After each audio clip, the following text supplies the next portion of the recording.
Good morning, Jeff Light here with our daily look behind the news from the Union-Tribune newsroom. This morning we're starting off with sports editor Jay Posner.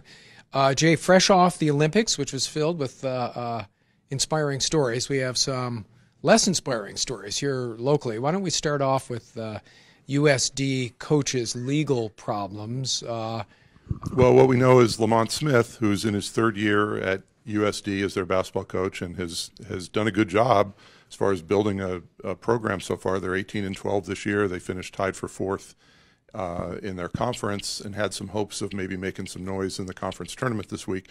He was arrested yesterday at the Oakland airport for alleged domestic violence against a woman in a hotel room in San Francisco late Saturday night after their game up there. Yeah. And we don't know a lot about it yet. We're hoping to find out more.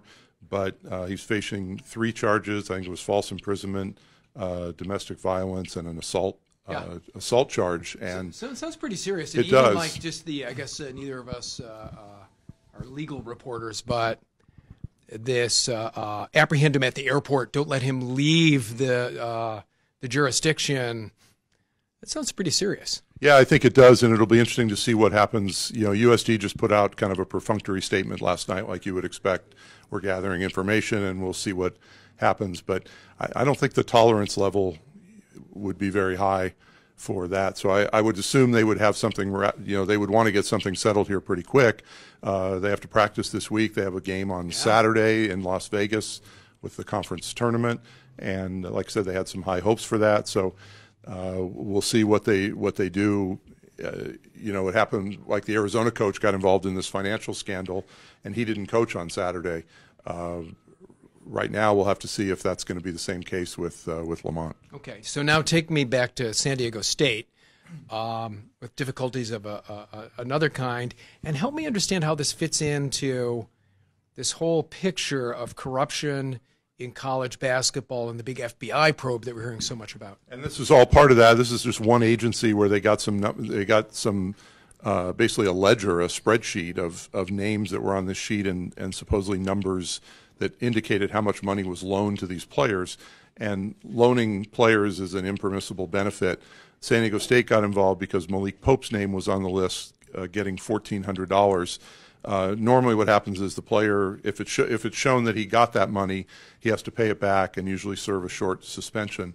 Most of the players around the country who were involved in that are playing right now.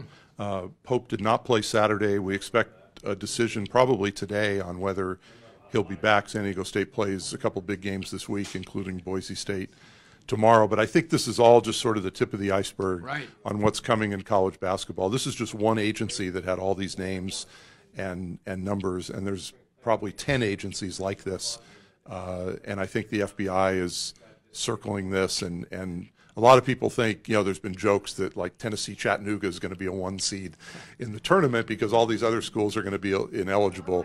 I don't know if it's going to come to that, but I think we're coming up on some big news in college basketball. I mean, I have read some rumors, I guess, about some really big numbers to coordinate getting players into certain programs. Is that the shape of the bigger investigation? I think that is, and I think there's always been, rumors and a belief that kind of stuff is happening. It's been proven before, and then it kind of drops off, and people go, oh, well, maybe it's not happening. I think most people feel that at a lot of programs this happens. You get AAU coaches involved, agents involved, players involved, coaches involved, as we've seen already. Right. I think we're just getting started on this, unfortunately. Wow, super interesting. It'd be interesting to see how both these stories play out, so we'll check back with you.